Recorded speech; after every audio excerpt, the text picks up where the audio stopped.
Bom dia, irmãos, mais uma vez. Que a graça e a paz de Cristo possa habitar no coração de cada um de nós. Nós iremos iniciar a nossa escola bíblica dominical. Eu irei trabalhar com os irmãos sobre eclesiologia, mas dessa feita nós iremos falar sobre membresia de igreja, e creio que é um assunto muito importante, que nós iremos ter uma pequena jornada ao longo de alguns meses. E espero em Deus que possamos ser abençoados pelos ensinos que emanarão desse lugar, tá certo, meus irmãos?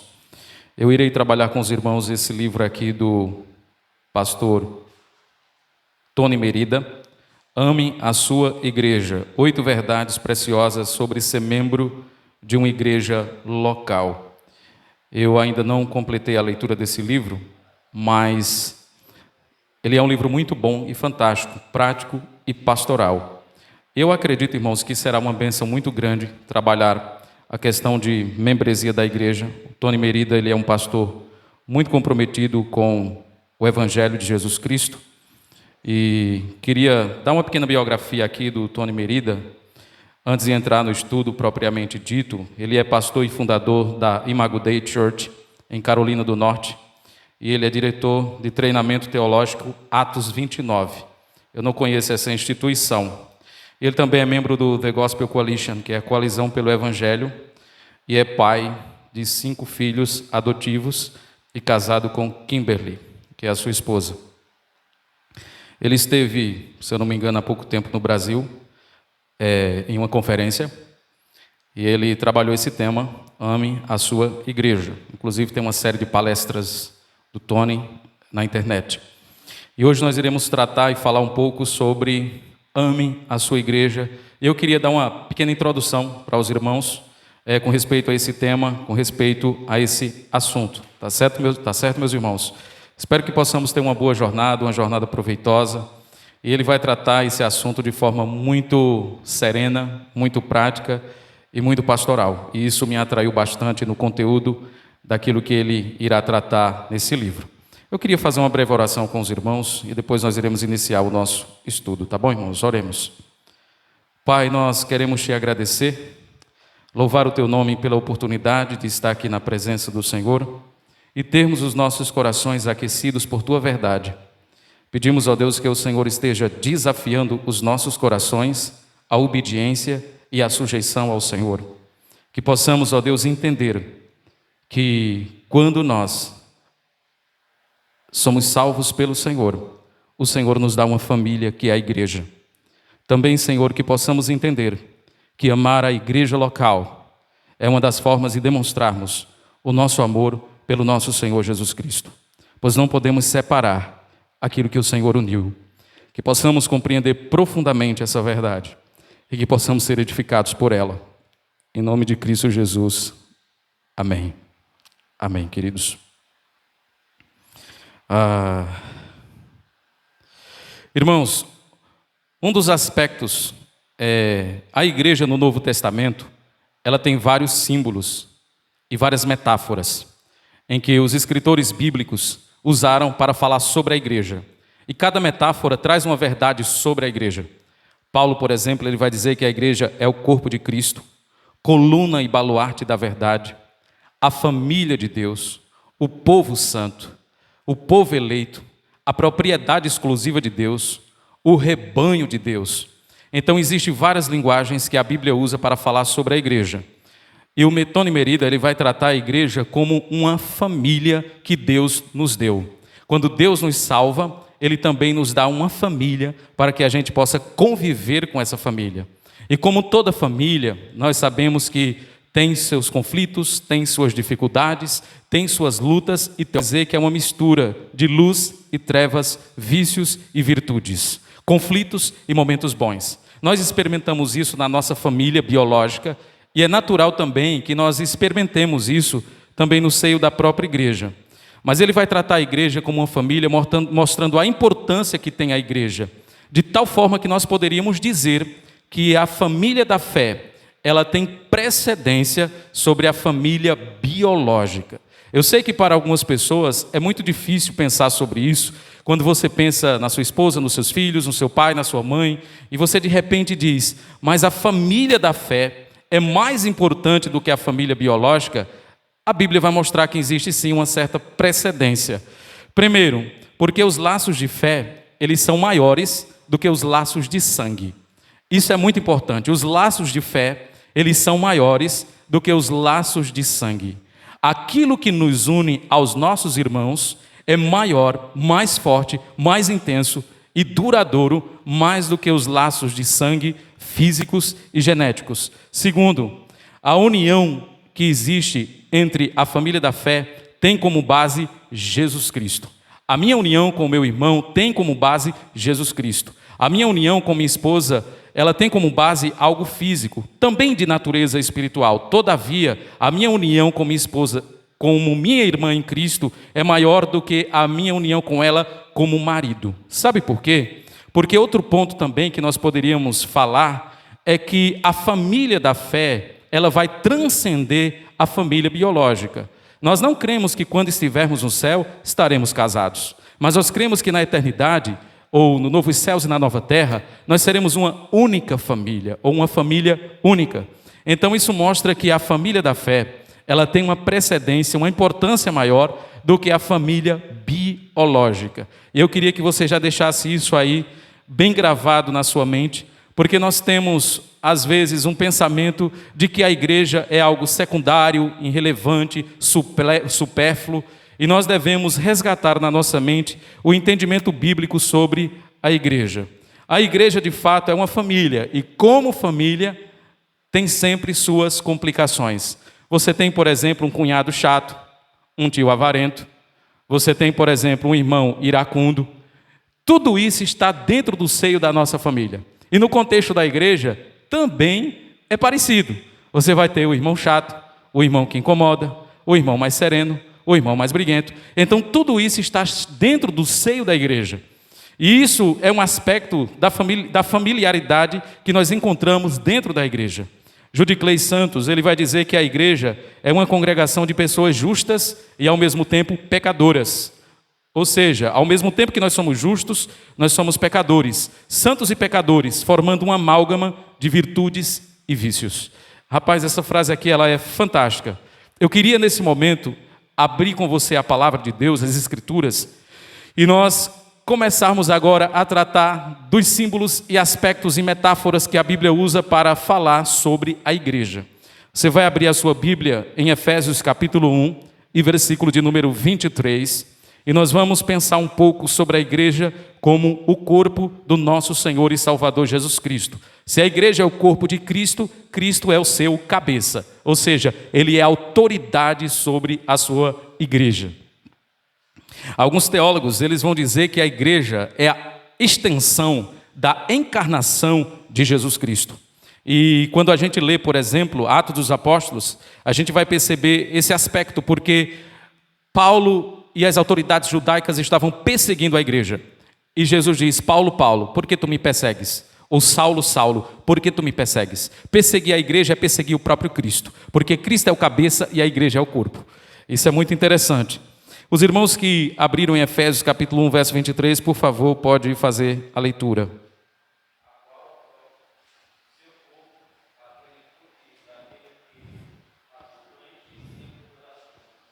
A igreja é o corpo de Cristo e é a plenitude dele. Olha que interessante, meus irmãos, essa linguagem bíblica, ela é muito, mas muito forte. A igreja, quando ela é representada como o corpo do nosso Senhor Jesus Cristo, nós estamos falando não de algo simplesmente simbólico, algo simplesmente metafórico, mas verdadeiramente a igreja representa o Senhor Jesus Cristo nesse mundo. Nós não podemos dizer que amamos a Cristo e rejeitamos o seu corpo. Já imaginou se eu chegasse para minha esposa e falasse, eu amo sua cabeça, mas rejeito o seu tronco, ou rejeito o seu corpo? Isso seria estranho, né? Se eu verdadeiramente amo a Cristo, eu vou amar o corpo de Cristo, e o corpo de Cristo é a igreja. Não faz sentido eu amar a cabeça de Cristo e rejeitar os seus membros, ou rejeitar o seu corpo. Portanto, meus irmãos, amar a Cristo também significa que eu devo amar a igreja. Então a figura do corpo de Cristo, É uma forma de Paulo falar que a igreja é essa extensão da encarnação do nosso Senhor Jesus Cristo nesse mundo. É pela igreja que o mundo olha para Cristo. É através da igreja que o mundo reconhece ao nosso Senhor Jesus Cristo. Outra figura que a Bíblia também usa para tratar da igreja está lá em 1 Timóteo capítulo 3, verso 15. Vai dizer que a igreja é a coluna e baluarte ou sustentáculo da verdade. Coluna, baluarte da verdade. 1 Timóteo capítulo 3, verso de número 15. Quem achou, por favor, faça a leitura para nós.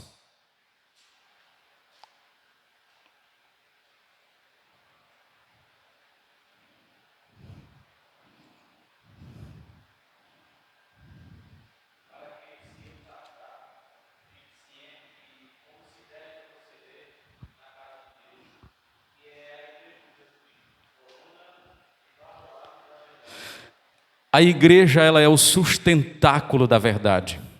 Veja, por exemplo, um suporte onde você coloca uma vela acesa em cima dela, ou em cima do suporte. A igreja é esse suporte, é esse sustentáculo. A verdade, essa vela acesa. Ou seja, a igreja, ela é quem promove a verdade, mantém a verdade, vive a verdade e defende a verdade. E isso é tão claro, meus irmãos, na história do cristianismo, que a igreja, mesmo em momentos de sombras, mesmo em momentos de escuridão, ela sempre manteve ali a...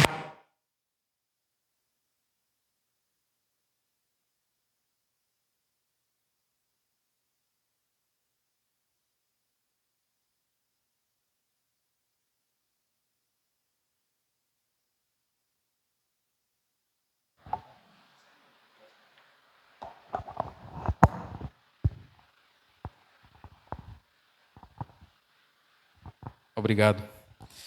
A igreja, ela mantém acesa a chama da verdade. A igreja preservou os livros inspirados e os livros canônicos, ou seja, a igreja preservou a palavra de Deus. A igreja promove a palavra de Deus, ela prega a palavra de Deus, ela defende a palavra de Deus e ela vive a palavra de Deus. Quando você vê essa passagem, que a igreja é o sustentáculo da verdade, é que ela é o suporte aonde a verdade fica em evidência.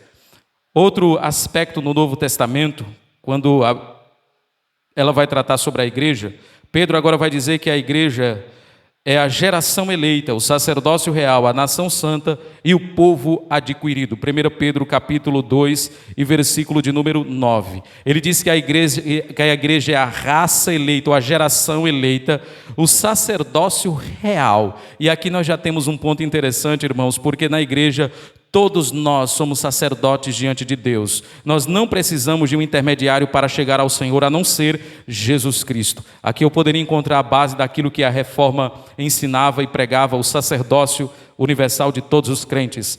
A igreja também é a nação santa, é o povo separado do mundo, da corrupção e do mundanismo, e o povo exclusivo de Deus, ou seja, a igreja, ela pertence ao Senhor.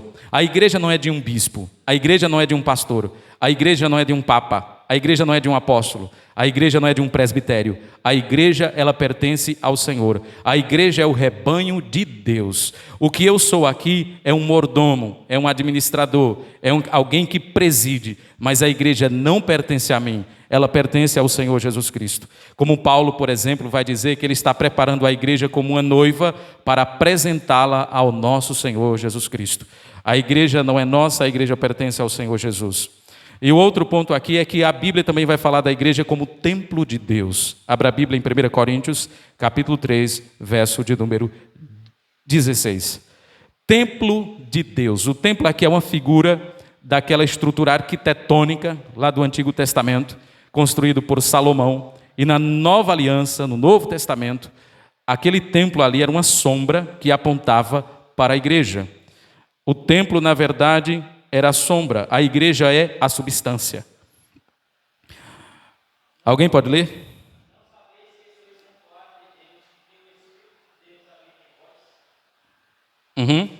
Não sabeis que sois santuário ou templo de Deus e o Espírito de Deus habita em vós. Engraçado, né? Que essa palavra no texto grego aqui é a palavra grega naos, que significa o lugar santíssimo, a parte mais sagrada do tabernáculo, ou do templo sagrado. Então a igreja é o templo de Deus, é onde Deus habita. Algumas pessoas de fato vão usar esse versículo aqui para dizer: eu sou o templo de Deus. Não, nós somos o templo de Deus. Quando a Bíblia fala do templo de Deus, ela está falando da igreja. E o que eu sou? A Bíblia me chama de pedras vivas no santuário de Deus. Em outras palavras, eu sou um tijolo que compõe essa estrutura chamada de templo. O templo não sou eu, o templo é a igreja, eu sou o tijolo que compõe esse templo. Isso é muito importante, irmãos, porque o nosso Deus, Ele habita na igreja, Ele habita no seu povo.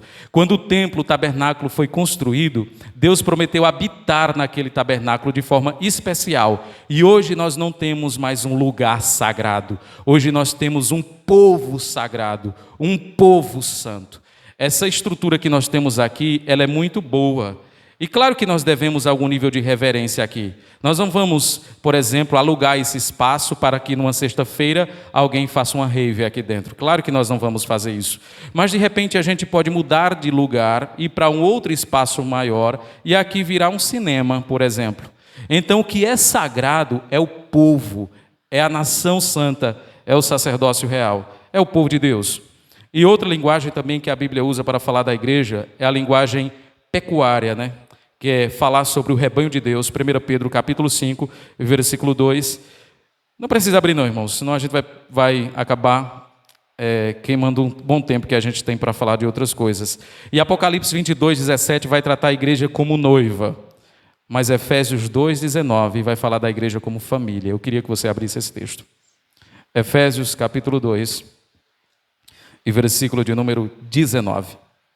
Efésios capítulo 2, versículo 19.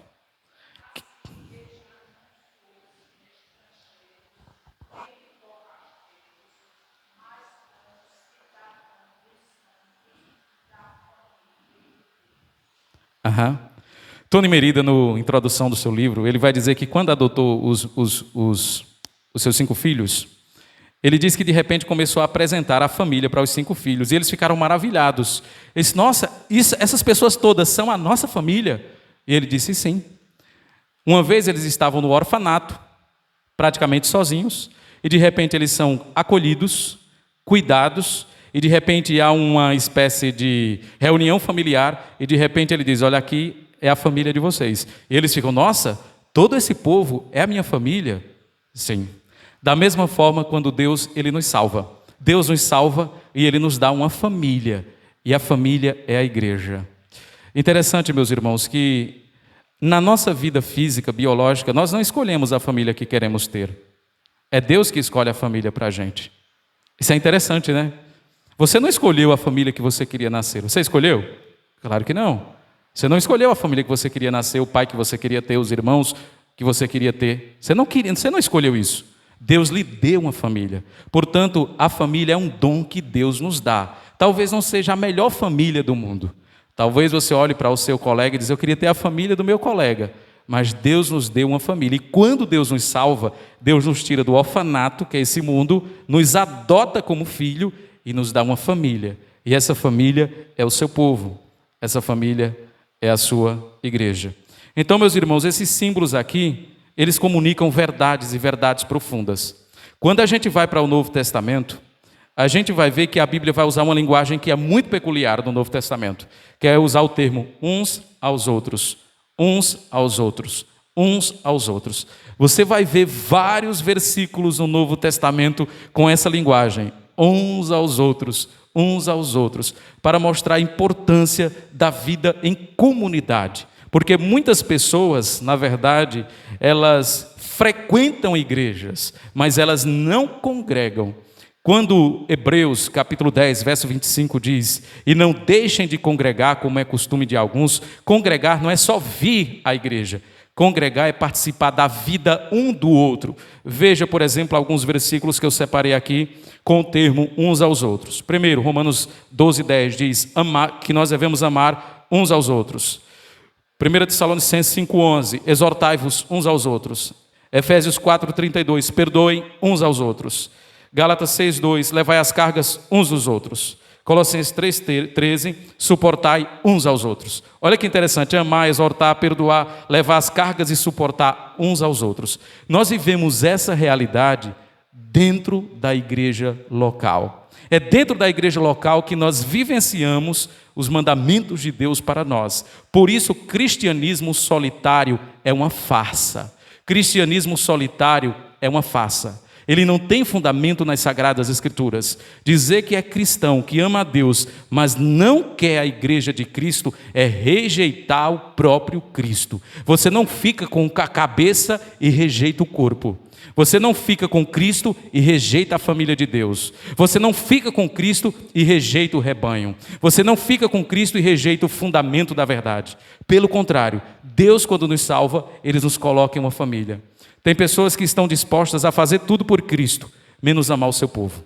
Certa feita alguém disse, você ama a igreja? Eu disse, sim, amo, eu só não amo os membros da igreja. E às vezes eu me pergunto, a igreja é composta por quem? Por pessoas. Não tem como você dizer, eu amo a igreja, só não gosto dos membros. Amar a igreja é amar os seus membros. E detalhe, nós damos muitas desculpas para não amar os nossos irmãos. Ah, pastor, mas tem pessoas que são indigestas, são difíceis, desce rasgando em nossa garganta. Mas essas pessoas, elas são importantes. Essas pessoas, elas têm uma importância fundamental na nossa vida. E você não tem a noção do que Deus pode fazer quando você vive uma vida de sacrifício e abnegação para amar pessoas que são difíceis. O que Deus pode fazer no seu coração e na sua vida. Tá.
Uhum.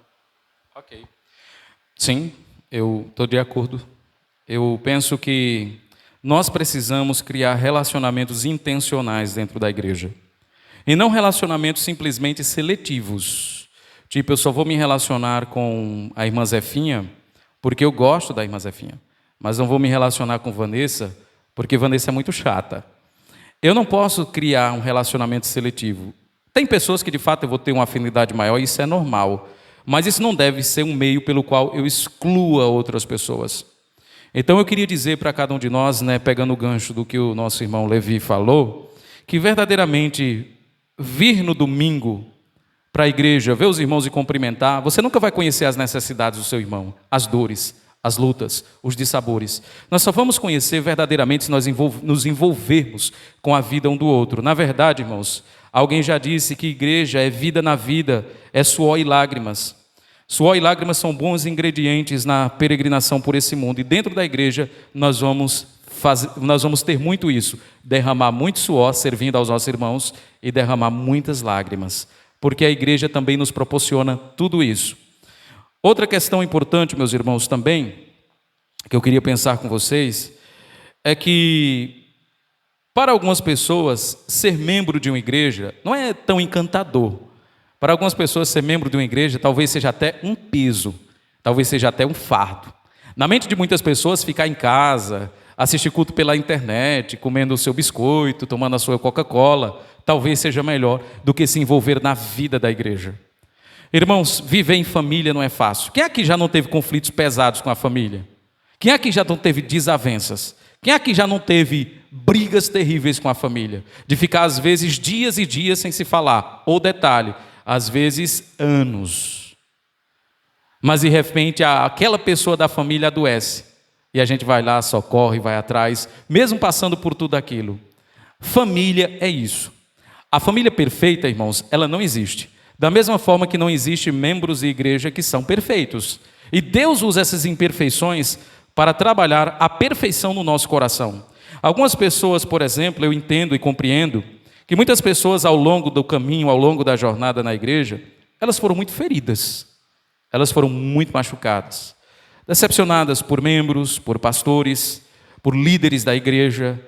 Tem um livro, eu não lembro agora a autora do livro, que o tema é Feridos em Nome de Deus. É um livro bem interessante que fala de pessoas que foram feridas, machucadas e trituradas dentro da igreja local. E quando elas experimentam essas feridas, o que elas não querem mais é se envolver com algum tipo de igreja. Às vezes até frequentam igreja, mas não se envolvem mais com a membresia da igreja. É como se fosse uma espécie de turista dentro da igreja. De vez em quando aparece, canta seu louvor, cumprimenta alguns irmãos, mas vai embora para a sua casa e não se envolve com o seio da igreja. Esses são pessoas que são os turistas na igreja. E muitas pessoas criaram esse tipo de vida cristã porque elas não querem se ferir mais. E por não quererem se ferir mais, elas não querem se envolver mais com a igreja. E elas vivem esse cristianismo solitário, essa vida subcristã, que inclusive não tem fundamento nenhum nas Sagradas Escrituras. Eu sei que muitas pessoas de fato foram muito machucadas em igrejas, foram lesadas, foram profundamente danificadas. Só que eu creio e acredito, irmãos, que essa não é uma boa razão para a gente abandonar a igreja do nosso Senhor Jesus. Por exemplo, você já foi muito decepcionado. Eu gosto de usar esse exemplo, principalmente para homens, né? Você já foi muito decepcionado pelo seu time de futebol, que ganhou tudo, chegou na final, perdeu. Você comprou sua Coca-Cola, sua carne para comemorar a vitória e a decepção foi grande. Você comendo carne com a cara feia, porque seu time perdeu. E eu nunca vi pessoas dizendo, a partir de hoje eu não torço mais para esse time. Ele continua lá, torcendo, vibrando, acompanhando, até patrocinando financeiramente o clube. Tem muitas pessoas que fazem isso. Ou então, por exemplo, boa parte das pessoas vão para o seu trabalho. Chega lá e encontra o quê? Um gerente com a cara feia, um patrão com a cara feia. Às vezes leva muita burdoada do seu patrão, do seu gerente, mas no outro dia está lá. Antes de abrir a loja, está lá batendo na porta para entrar e exercer o seu ofício, o seu trabalho. A gente consegue tolerar algumas coisas, só que dentro do seio da igreja, a gente acaba sendo intolerante. Qualquer coisa que acontece na igreja já é um motivo. Para quê? Para eu não ir para a igreja nenhuma mais. Eu não quero mais saber de igreja. Eu não quero mais saber de pastor. Eu não quero mais saber de membresia. Eu quero só Cristo. Outras pessoas, irmãos, foram magoadas e decepcionadas profundamente com seus pastores. E aqui, irmãos, quando um pastor machuca a vida de uma ovelha, essa ferida geralmente ela acaba sendo um pouco maior, pela função que ele ocupa. E eu sei que muitas pessoas foram machucadas por pastores. E pastores, eles são pecadores, e eles vão acabar em algum momento pecando e falhando. E eu mesmo assim, eu entendo que não é uma razão para nós desprezarmos a igreja do nosso Senhor Jesus. Uma vez eu conversando com uma irmã, ela disse, para mim, todo pastor não presta. E era pastor, né? Eu disse, mas nem eu. Ela disse, também. Eu fiquei assim, meu Deus, por quê? Foi decepcionada por pastor. E foi decepcionada profundamente. E sabe qual é a razão, meus irmãos? Às vezes a gente generaliza e coloca tudo no mesmo pacote. E isso é um erro muito grande. Primeiro, existe advogados pilantras, corruptos e ruins? Sim, tem de punhado. Isso significa que todos os advogados não prestam? Não, tem bons advogados. Tem médico corrupto, abusador e imoral? Tem. Significa que todos são? Não. Tem médicos que são muito bons. Mas quando se trata de pastor, por causa dos exemplos dos Santiagos, dos Macedos aí da vida, nós pegamos e colocamos tudo no mesmo pacote. E nós falamos, pastor nenhum presta. Pastor é um aproveitador, é um charlatão da fé, está preocupado com o seu próprio umbigo. E isso não é verdade. Tem muitos pastores que são servos de Deus, que são homens de Deus, e que amam verdadeiramente ao Senhor. E é bem verdade, irmãos, que pastor vai machucar a vida um do outro em algum momento, faz parte. Pastor, ele não é blindado contra o pecado, ele não tem imunidade à iniquidade. Pastor é tão pecador quanto os membros da igreja. Em algum momento ele pode pecar, ele pode falhar, ele pode falar algo que verdadeiramente foi pecaminoso, e isso não deveria ser um motivo para nós sairmos de uma igreja irmos para outra. Já imaginou uma mulher casada com o marido e diz: marido é muito ruim, eu vou trocar por outro. Aí você muda o endereço do seu problema, mas ele vai continuar. Porque pessoas são assim. Pessoas decepcionam, machucam, falham umas com as outras. Outras pessoas vão dizer o seguinte, meus irmãos: alguns amam a igreja na teoria, mas não na prática. Por exemplo, se você conversar com algumas pessoas: você ama a igreja de Cristo? O que é que elas vão dizer? Amo sim, pastor. Eu amo profundamente a igreja de Cristo. Mas como diz a história, eu só não gosto dos membros da igreja. Já viu alguém, por exemplo: você ama a Deus? Sim, eu só não gosto das pessoas. Amar a Deus eu amo, mas não gosto das pessoas. Irmãos, isso é impossível. Amar a igreja tem que ser na prática. E como é que eu amo a igreja na prática? Me envolvendo com a vida dos meus irmãos, servindo aos meus irmãos com os dons que Deus me deu, tendo comprometimento com aquela igreja, vivendo verdadeiramente a vida de membresia, assumindo um casamento com a igreja local, que tem responsabilidades e privilégios. Isso é verdadeiramente amar a igreja do nosso Senhor Jesus. Nós temos muitos teóricos do amor na igreja, que são pessoas que vêm na igreja que parecem extraterrestres, que termina o culto, eu procuro às vezes o irmão para pegar na mão dele e não encontro mais, que já foi embora. Às vezes para fazer uma visita é uma batalha. São pessoas que querem vir para a igreja, cantar seu louvor e ir embora. Irmãos, isso é uma forma de você não demonstrar amor com a igreja de Cristo. Você precisa verdadeiramente demonstrar amor com seus irmãos. Você precisa se envolver na vida dos seus irmãos. E eu posso dizer para vocês, irmãos, que se envolver com a vida de pessoas dá trabalho. É trabalhoso. Mas posso dizer uma coisa: é um instrumento de crescimento. Lidar com a vida das pessoas é um instrumento de crescimento. Um bom gerente é feito com funcionários que dão trabalho. Da mesma forma que um bom marinheiro é feito no meio da tempestade.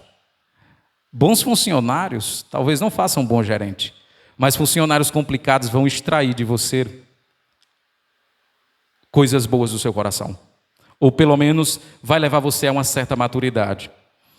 Outra questão importante, meus irmãos, é que tem pessoas que não querem mais se envolver com a igreja e atacam a igreja de forma feroz. São pessoas que ou foram decepcionadas, ou por uma leitura errada da Bíblia chegaram à conclusão de que elas são a igreja, né? Eu já vi muita gente falar isso. Um dia eu estava discutindo com um colega sobre a questão da importância de congregar, de estar na igreja. Ele disse: eu não preciso ir para a igreja. Eu disse: por quê? Porque eu sou igreja.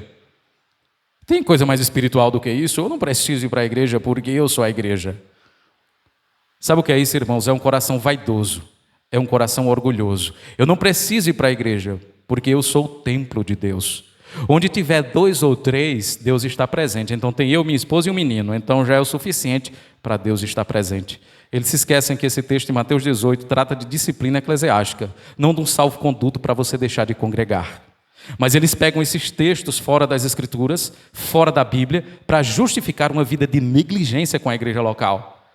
Meus irmãos, eu conheço pessoas hoje que são instrumentos de Satanás, eu posso dizer para vocês, instrumentos do diabo, que atacam duramente a igreja local e acham que estão fazendo um serviço para Cristo ao fazerem isso. Na verdade, elas estão atacando o próprio Cristo. Elas estão atacando o próprio Senhor Jesus. Sim.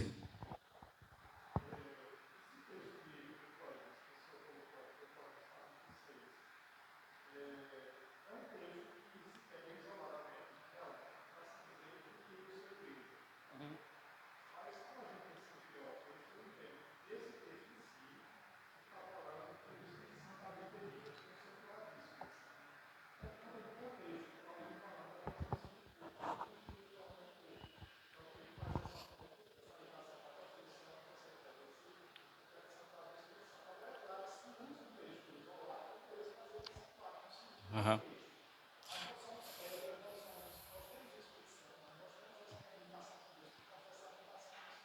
Sim. Irmãos, eu entendo a sua indagação e ela é muito importante. A sua pergunta é importante. 1 Coríntios capítulo 3, verso 16, que talvez seja o texto que você esteja citando aí, ele fala: vós sois templo de Deus e o Espírito de Deus habita em vós. Não é isso? E 6,19, que vai dizer que o nosso corpo é santuário do Espírito. É interessante, irmãos, porque o Espírito Santo, eu sempre ensino isso a quem me indaga com esse questionamento. O Espírito Santo, ele não é pluripresente, ele é onipresente. E qual é a diferença de pluripresença e onipresença? É uma diferença muito grande. A onipresença é a presença única em todos os lugares. A pluripresença é várias presenças em todos os lugares. O Espírito Santo de Deus, que habita no povo de Deus, ele é onipresente. Por exemplo, eu digo: o Espírito Santo de Deus habita em mim, o Espírito Santo de Deus habita na minha esposa, o Espírito Santo de Deus habita em Vanessa. Quantos Espíritos Santos nós temos?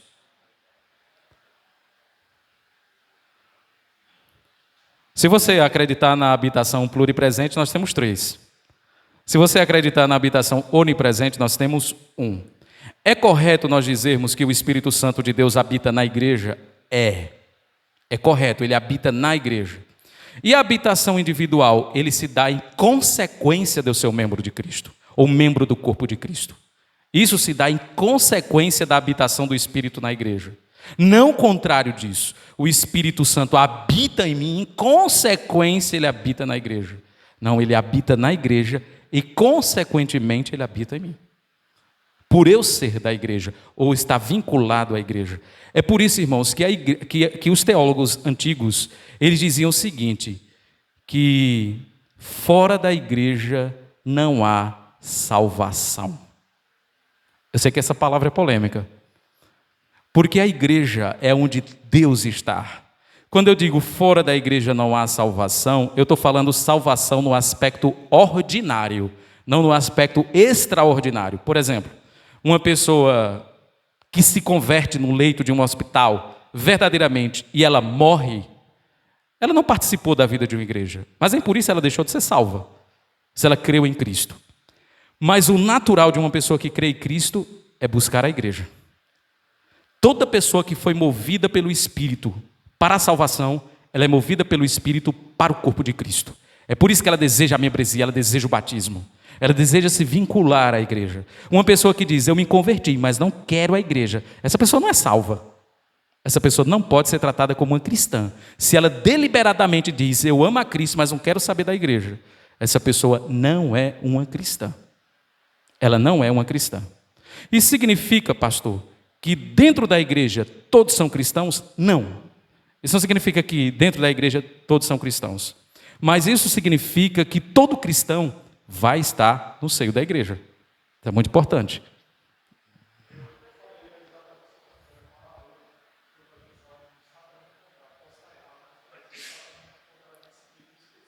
Sim.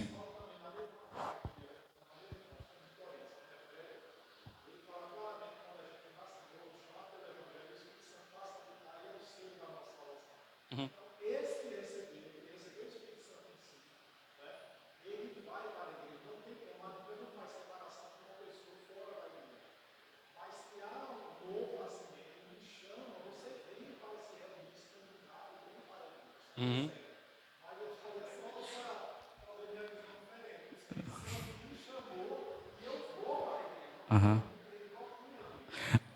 A diferença que você está tratando aí, eu creio que ela é tão pouca que eu não faria nenhuma briga com você por causa disso. Eu acho que você também está correto. Chilene.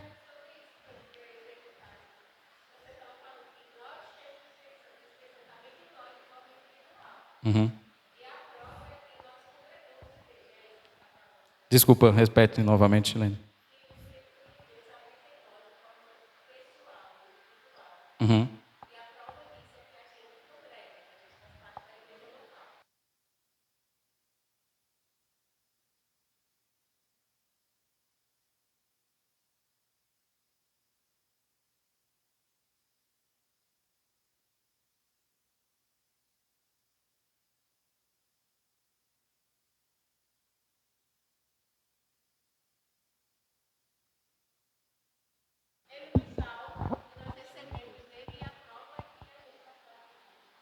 Sim. Eu entendi. Eu não entendo que vocês estão errados no que vocês estão colocando, Porque eu acredito na habitação do Espírito na vida do cristão. Só que eu acredito na habitação do Espírito na vida do cristão como uma consequência da habitação do Espírito na vida da igreja. Uma vez que o cristão ele é membro de Cristo ou membro do corpo de Cristo, de fato o Espírito Santo habita nele. Agora, eu não gosto muito dessa questão de eu tenho o Espírito, porque eu creio que quando a Bíblia fala disso é mais o Espírito nos tendo, do que nós tendo Ele. É Ele nos tendo. Então, assim, todo cristão, é correto falar que o cristão tem o Espírito Santo habitando na vida dele? É correto. Agora, não é correto você individualizar a habitação do Espírito de tal forma que você desconecte isso do corpo de Cristo. Porque muitas pessoas usam esse versículo para justificar a saída da igreja. Eu tenho o Espírito Santo na minha vida, eu sou a igreja, eu sou o templo de Deus, não preciso congregar. A habitação do Espírito de Deus é na igreja. É tanto que grandes estudiosos da Bíblia, eles vão dizer, talvez um que eu possa lembrar, que é o Dr. Russell Shedd, ele vai dizer que em 1 Coríntios capítulo 3, verso 16, quando ele diz o Espírito de Deus habita em vós, ele não está falando do indivíduo, ele está falando do corpo da igreja. Mas no verso 6 e 19, ele vai tratar de um aspecto mais individual, mas é em decorrência do aspecto coletivo. Não sei se os irmãos estão entendendo.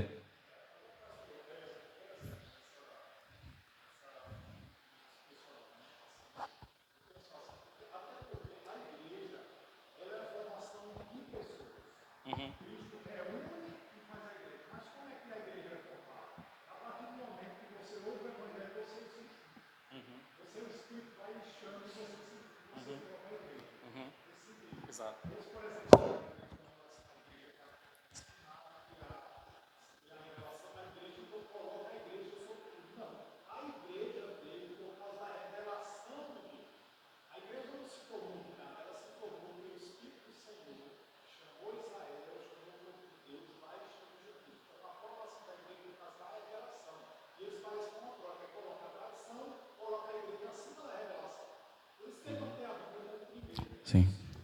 Mas assim, é importante também eu frisar, Ezequiel, a igreja, ela não é maior do que Cristo, mas ela é maior do que eu. Isso é muito importante. A igreja não é maior do que Cristo, mas ela é maior do que eu, indivíduo. Ou seja, não é a igreja que precisa de mim, é eu que preciso da igreja da mesma forma que a igreja precisa de Cristo. Essa hierarquia, ela acaba sendo muito importante, porque justamente a gente pode cair no seguinte erro. De fato, a eclesiologia católica romana, ela é muito mais extensa e robusta do que a eclesiologia protestante, que é mais simples. Entretanto, nós não podemos, muitas vezes, em reação ao catolicismo romano, achar que a igreja ela não é tão relevante na vida de um cristão. Ela não é, irmãos, a igreja é importantíssima na vida de um cristão. A igreja, se eu pudesse usar uma comparação, ela é como se fosse a arca de Noé. O juízo de Deus vai chegar. Então a igreja do nosso Senhor Jesus Cristo não entende a igreja como as paredes. A igreja, eu estou falando do corpo local, aonde Cristo, através do seu Espírito Santo, habita. Essa igreja ela é importante, ela é maior que eu. A igreja de Cristo é maior que eu. Então, essa visão individualista, ela pode ser um problema. E é justamente por isso que às vezes a gente tem que colocar muitas vezes os pingos nos is. Então, por um lado, se você ler, por exemplo, os dois textos, 1 Coríntios 3,16 e 1 Coríntios 6,19, você vai ver que 1 Coríntios 3,16 trata de um aspecto coletivo da habitação e no 6,19 de um aspecto individual. Então, as duas coisas elas são verdadeiras, mas uma vem em decorrência da outra, não o contrário disso. Não sei se foi claro.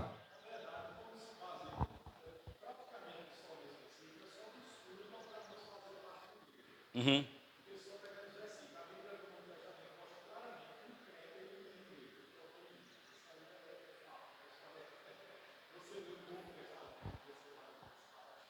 Exatamente. É como, por exemplo, a Bíblia, eu gosto da figura do casamento porque ajuda bastante.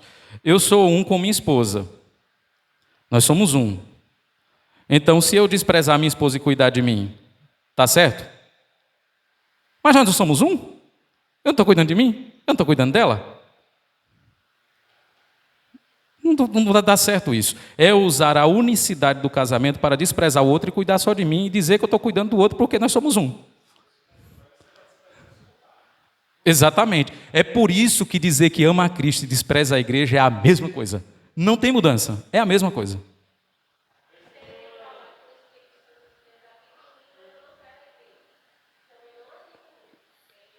Exato. Esse espírito pode ser outro. Tranca-rua, sei lá, do Espírito Santo não. O Espírito verdadeiramente ele vai nos guiar ao corpo de Cristo. É porque a gente acha assim, que o único trabalho do Espírito Santo é conduzir o homem ao arrependimento e santificá-lo. Não, mas o Espírito conduz o salvo à igreja. Ele também faz isso.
É interessante isso, mas se você conversar com pessoas que frequentaram a igreja durante um tempo e saíram, muitas vão dizer, depois que eu saí da igreja, eu já escutei isso, depois que eu saí da igreja, a minha vida cristã ela se desenvolveu mais. Depois que eu saí da igreja, eu passei a amar Cristo de forma melhor. Depois que eu saí da igreja, eu descobri a verdade e saí de um ambiente hipócrita. Hoje eu amo mais a Cristo do que amava antes. Tem pessoas que falam isso. Hoje eu me sinto mais cristão do que na época que eu estava na igreja. Irmãos, isso é diabólico, maligno. Pode colocar embaixo, Satanás assina isso. Tem pessoas, meus irmãos, que saem da igreja porque a igreja não atende os seus gostos pessoais. Por exemplo, a igreja tem isso, eu não gosto. A igreja tem aquilo que eu não gosto. Eu não estou falando de coisas que sejam erradas e pecaminosas. Mas a igreja tem esse tipo de música, tem esse tipo de ritmo, tem esse tipo de liturgia e coisa dessa natureza. Então eu não gosto, eu vou para outra igreja, porque tem igrejas que vai atender melhor os meus gostos pessoais. É interessante, né, que a gente não faz isso com o marido, né, irmãs? O marido tem coisa que você não gosta, né? Você não troca e vice-versa. Mas a igreja, a gente tem a tendência de ter um desprezo maior com a igreja.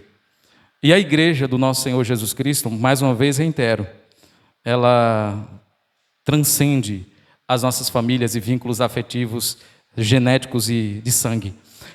Meus irmãos, a igreja, ela não tem a responsabilidade de satisfazer os nossos gostos pessoais. O que a igreja ela tem responsabilidade é de se sujeitar a Cristo. Isso é o que é mais importante. Ela deve se sujeitar e obedecer ao nosso Senhor Jesus Cristo. Esse é o desafio que a igreja tem. Não atender a um gosto pessoal de determinadas pessoas ou grupos dentro da igreja. Por exemplo,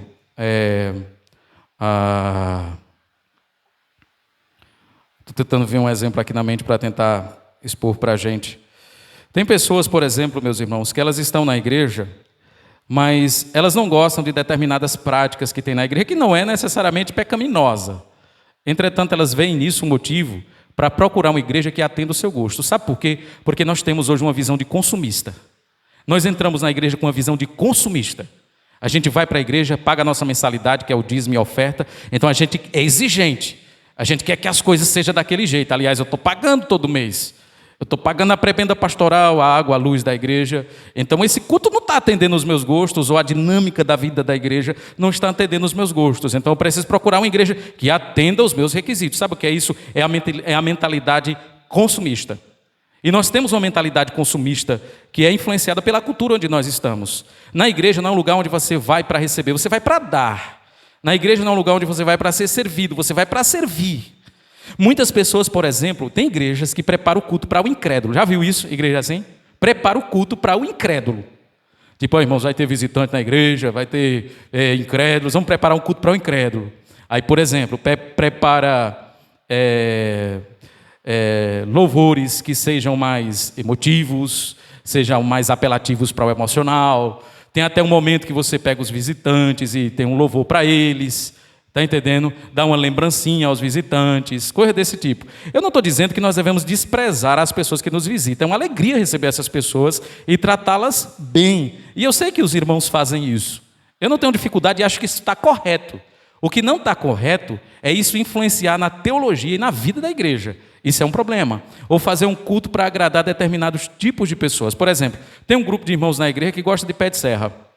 Um exemplo. E eles estão ali na pressão, tem que ter pé de serra, tem que ter pé de serra. E de repente a gente coloca uma liturgia com louvores estilo pé de serra. Pastor, tem algum problema? Se você falar para mim, pastor, todo louvor é para Deus, vamos colocar um funk aqui. Por que a gente não coloca um funk? Porque funk é do diabo, pé de serra é de Deus. Existem ritmos apropriados para determinados ambientes e circunstâncias. E a gente precisa saber disso. Tem músicas e ritmos que são adequados, por exemplo, para a igreja e outros que não são. Por exemplo, vi um vídeo de uma igreja que no meio do culto passava música de Zezé de Camargo e Luciano no telão. E os irmãos cantando no culto. E não tudo que tem fôlego louva o Senhor. Pronto, você vê isso. É um absurdo. Eu não tenho nada contra Zezé de Camargo e Luciano. Para mim, eles têm talvez algumas músicas interessantes, boas, mas para outro contexto, não para o contexto de culto. Então, existem ritmos e coisas que são adequadas ao culto e outras que não são. Nós precisamos entender, por exemplo, que o culto ele emana um ambiente de reverência e solenidade. Existem músicas, existem cantos, existe uma ordem que aponta para isso. Eu fiz um pequeno um pequeno áudio. Em algum momento eu mando no grupo da igreja, quando tiver um pouco mais de coragem. Não é coragem. Sobre o culto litúrgico e o culto moderno. A diferença. Depois eu vou colocar lá no grupo, é uns 5 minutos, tá certo? Eu peguei um artigo bem pequeno e elaborei um texto sobre aquele artigo e acabei gravando um áudio. Em algum momento eu mando no grupo da igreja. Então, nós temos a mentalidade de consumista. Nós entramos na igreja querendo ser servido. Essa é a verdade. Nós somos materialistas. Então, se a igreja não agrada o nosso gosto, a gente já vai para a internet. Uma igreja que tem cama elástica para criança. É essa que eu vou. Infelizmente, essa é a nossa mentalidade. Infelizmente, é a mentalidade moderna. Deixa só o Levi falar que ele levantou a mão, depois tu pode falar, Vistone.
Uhum.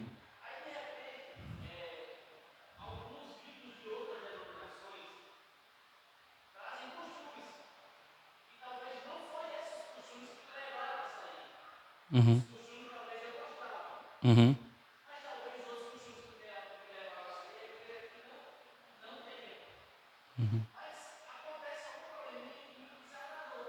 Uhum.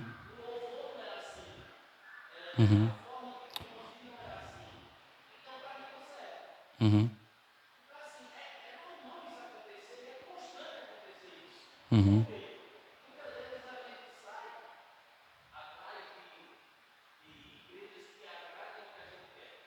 Uhum. Uhum. Uhum.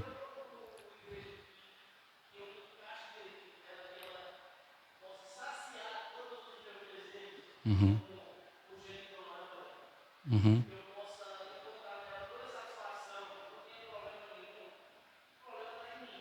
Uhum. Infelizmente, é, eu não acho que as pessoas são obrigadas a congregarem numa igreja que elas não querem. Elas podem decidir não congregar.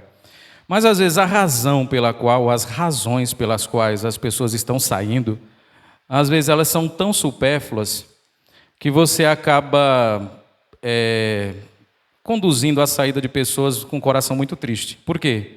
Porque você sabe que na outra igreja para onde ela vai encontrar coisas parecidas e semelhantes. E ela perdeu a oportunidade de crescer na igreja que ela estava. E ela vai atrofiar em outra igreja. E vai ficar perambulando de um lugar para outro. Eu faço a transição com maior tristeza no coração. Quando uma pessoa, por exemplo, sai de uma igreja porque conseguiu, às vezes, um trabalho em um outro estado e consegue uma igreja genuinamente bíblica para congregar essa preocupação, isso me deixa muito feliz. Agora, existem situações em que a razão da saída elas acabam sendo tão supérfluas e as pessoas vão sair e vão ficar feito imigrantes de uma igreja para outra, com suas mesmas frustrações, as mesmas reclamações, as mesmas palavras, os mesmos sentimentos. Por quê? Porque elas perderam a oportunidade de crescer. Elas perderam a oportunidade de serem edificadas em um ambiente que talvez seja difícil. Meus irmãos, o livro do Tony Merida, isso é só uma introdução para nós. O livro, ele vai buscar... Ah, Tony, desculpa, me perdoa, pode falar.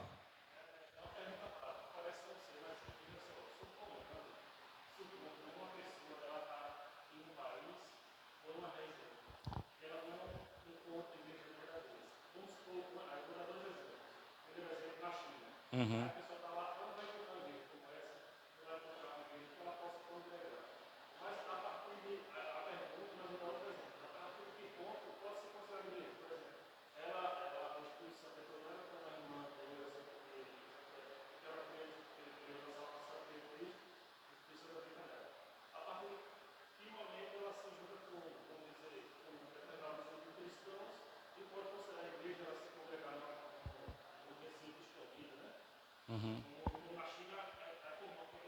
Uhum.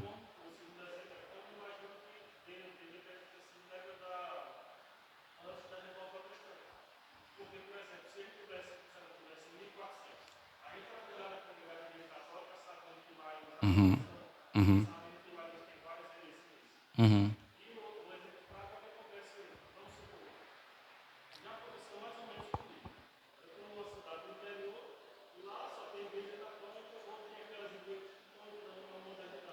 Neopentecostais.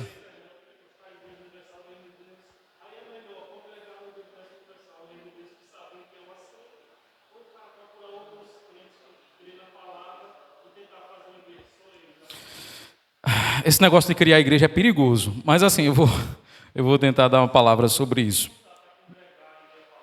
Aham. Irmãos, o seu exemplo, ele não é um exemplo de uma coisa assim que é banal. De fato, existem situações em que cristãos, por alguma questão de necessidade, eles acabam indo para lugares onde eles não encontram uma igreja bíblica para congregar. Os nossos pais batistas, eles tratavam de igrejas saudáveis, igrejas menos saudáveis, adoecidas e sinagogas de Satanás. Então, existem níveis de igrejas saudáveis. E existem situações em que a igreja ela se desviou tanto da verdade que ela não pode mais ser chamada de igreja.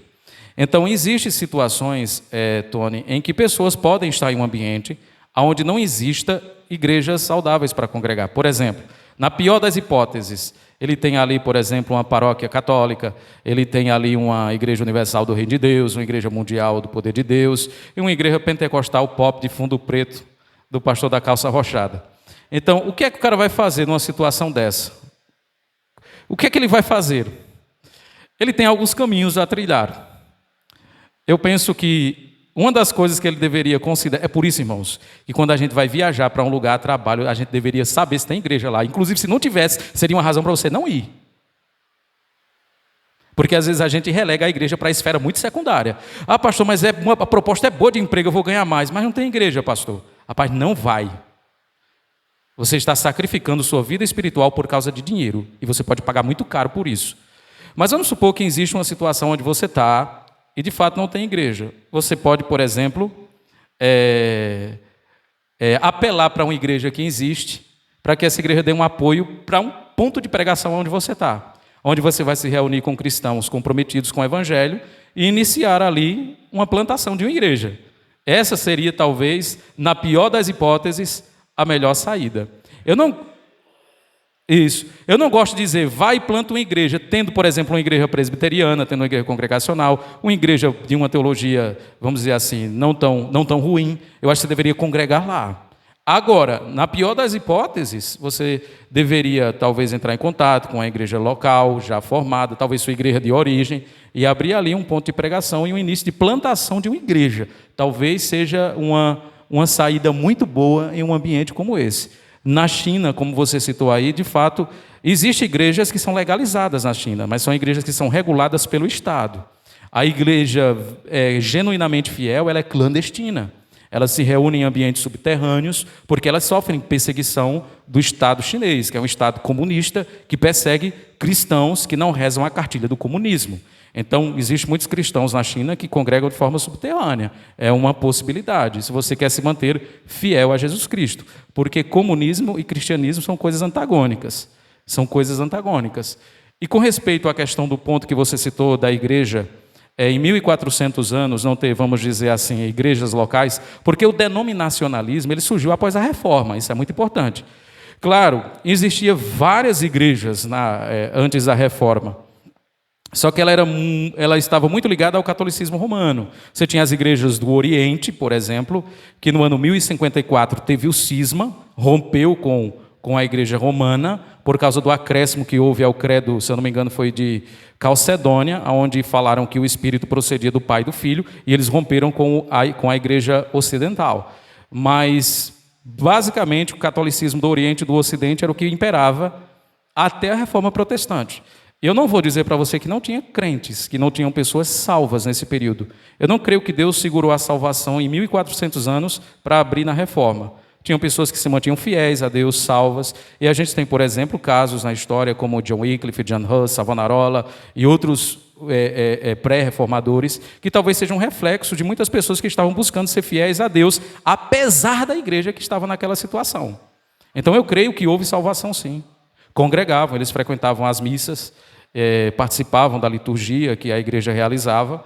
É uma situação difícil. Hoje, por exemplo, a gente tem mais denominação do que crente.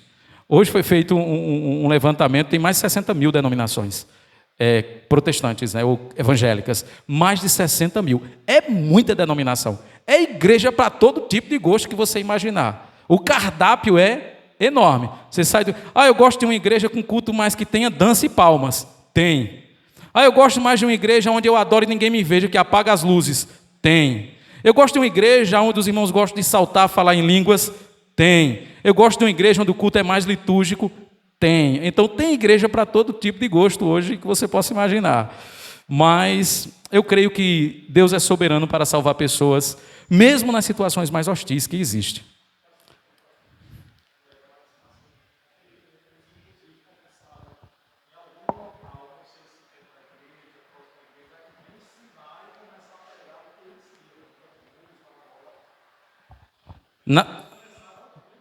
Na verdade, irmãos, isso é uma coisa importante que eu vou falar para vocês, isso é histórico. Todos os reformadores e os pré-reformadores, eles não queriam abrir igrejas, eles queriam mudar a igreja que eles estavam. Isso é muito importante. Porque a gente vê, por exemplo, Lutero, Calvino, Zwingli, Knox, Savonarola, o John Wycliffe, e a gente acha, sabe o quê? Não, esses homens saíram da igreja e estavam fundando denominações. Não. Eles entendiam que a igreja de Cristo era a igreja que eles estavam. E eles queriam mudar a igreja, porque sabiam que elas estavam caminhando para o caminho errado. Como eles não conseguiram mudar, a consequência foi o quê? Surgiu os movimentos. Mas esse não era o desejo deles. Inclusive, alguns estudiosos vão dizer que Martinho Lutero, no fim da vida dele, ele estava meio que arrependido. Porque ele disse, hoje tem tantas denominações como cabeças de pessoas na terra. E Martinho Lutero não queria sair do catolicismo. Martinho Lutero queria reformar a igreja. Mas como não houve espaço para isso, ele foi excomungado pelo Papa Leão X, surgiu o movimento luterano. Mas isso foi em decorrência dele não conseguir a reforma na igreja. Mas Martinho Lutero, ele não era uma cabeça ele não era alguém que vou abrir minha igreja já que eu não concordo com essa. Calvino não era vou abrir minha igreja já que eu não concordo com essa. Não, eles não tinham essa mente. Para eles a igreja católica romana era a igreja de Cristo. Só que ela estava eivada de erros teológicos e doutrinários e eles queriam mudar isso no seio da igreja. E como não conseguiram fazer isso por causa da estrutura hierárquica da igreja, eles acabaram surgindo os movimentos. Mas foi assim que aconteceu. Porque tem muita gente que se acha Lutero, né? Não concordo com a igreja, vou abrir um e levar um grupo de irmãos. Então, isso é coisa satânica e diabólica. Nós não podemos apoiar esse tipo de cisma, esse tipo de coisa. Eu não concordo com esse culto aqui, vou juntar 3, 4 pessoas e vou abrir uma congregação. Os reformadores não pensavam assim.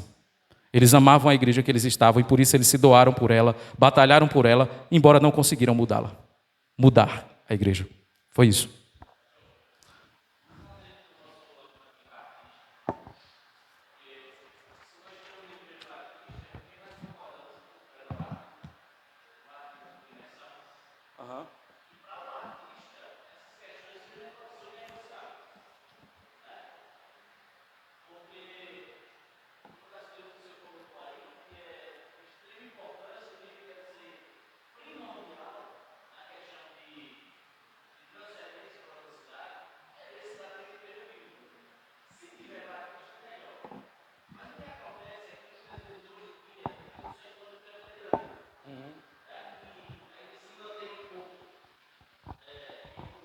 Uhum.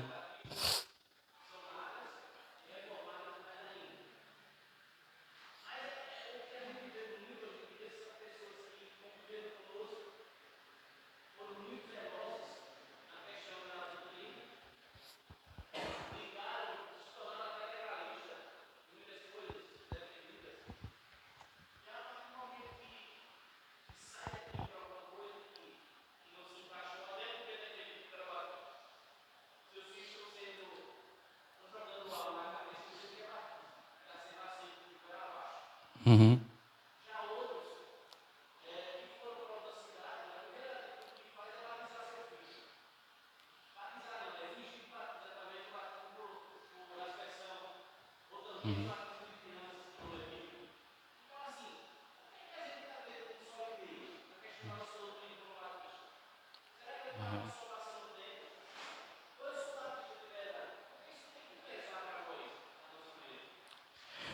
É,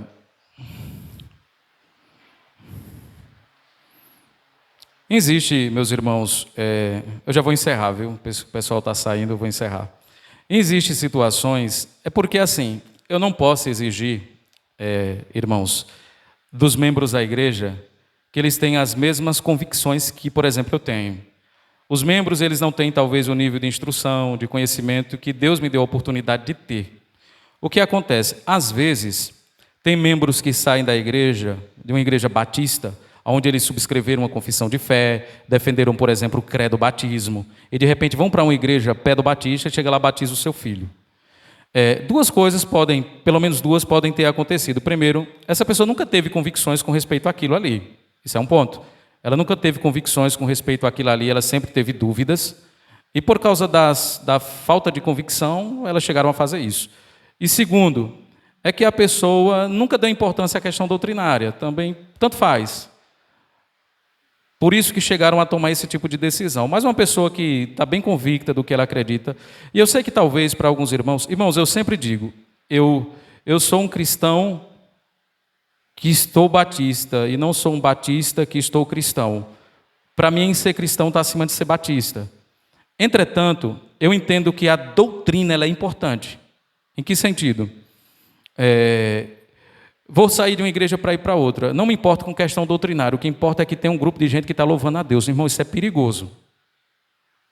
Porque se é importante um grupo de pessoas que está louvando a Deus, eu posso ir para a igreja Testemunho de Jeová, para o Salão do Reino. Se doutrina não é importante, eu posso ir para a igreja de Jesus Cristo do Santo dos Últimos Dias, o mormonismo. Ou posso ir para o Adventismo do Sétimo Dia, ou para a Seishonauê. Então, se doutrina não tem importância, eu posso ir para qualquer igreja. Se doutrina é importante, eu vou buscar uma igreja genuinamente bíblica. E busque uma igreja que tenha doutrinas que sejam sólidas e bíblicas. Eu não teria dificuldade de congregar numa igreja presbiteriana, se eu fosse para uma região que não tivesse uma igreja batista reformada. Eu teria que congregar, não ia ficar sem congregar. Mas as minhas convicções pessoais, elas são batistas. Eu não mudo minhas convicções. Por exemplo, se eu for em uma igreja e de repente o pastor me chamar e colocar um óleo na minha mão e dizer, pastor, o senhor unge essa pessoa? Eu digo, não faça isso não. Porque as minhas convicções, elas devem guiar o meu comportamento. Então tem coisas que eu consigo fazer, outras eu não consigo. Se eu tivesse um filho bebê e eu fosse para uma igreja presbiteriana e fosse exigido que eu batizasse meu filho, eu não batizaria. Eu não faria isso. Porque eu tenho convicções de que se eu fizer aquilo, meu bebê não está recebendo batismo. E a consequência disso é eu deixá-lo sem batismo para o resto da vida. Então eu prefiro esperar, discipular meu filho, evangelizá-lo, levar ele à convicção de pecado, até que um momento que ele faça a profissão de fé em Cristo. Ô pastor, mas se isso significar que o senhor não vai ser recebido na membresia da igreja, eu vou continuar congregando na igreja, respeitando a igreja, não vou causar barulho, nem tumulto na igreja. Pelo menos é assim que eu acho que eu tenho que lidar com essa situação. Eu penso que a gente vive hoje num pluralismo muito grande e as pessoas não dão importância mais à doutrina cristã, ao ensino bíblico. Eu não estou dizendo que o credo-batismo é uma doutrina fundamental para a salvação. Não é uma doutrina fundamental para a salvação.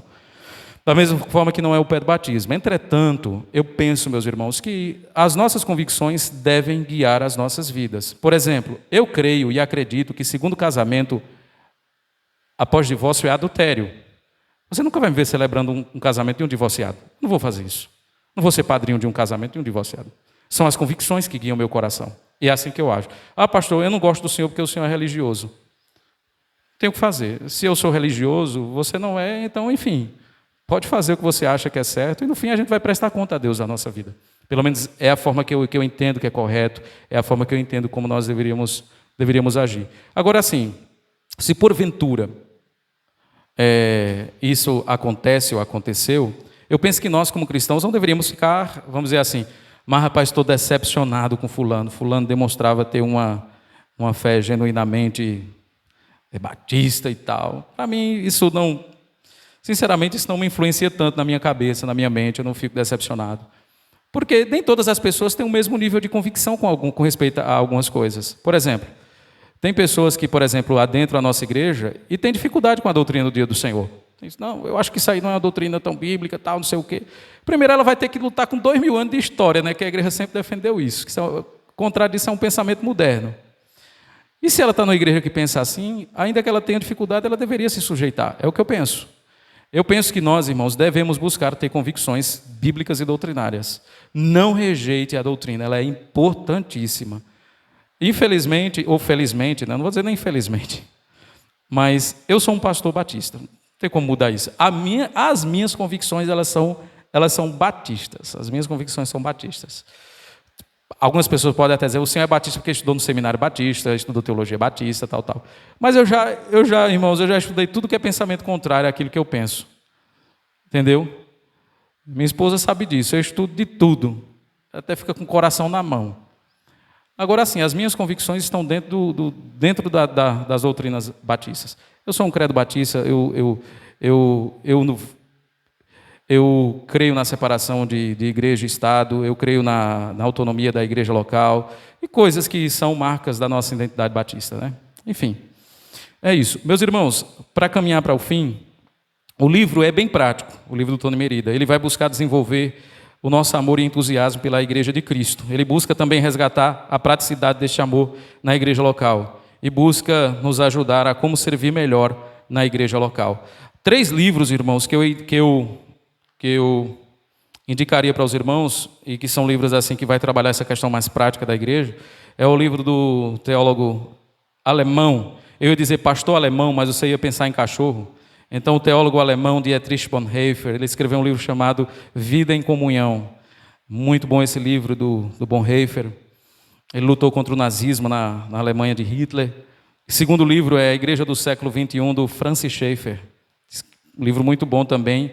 E o outro é do Jonathan Leeman, Igreja é Essencial. Foi um livro que ele escreveu na época da pandemia, quando o Estado estava dizendo que a igreja não era uma atividade essencial, por isso que tinha que ser fechada. Ele escreveu esse livro para mostrar a importância da igreja em tempos de pandemia. Meus irmãos, é isso. Nós temos uma pequena jornada e espero em Deus que o Senhor possa nos conduzir.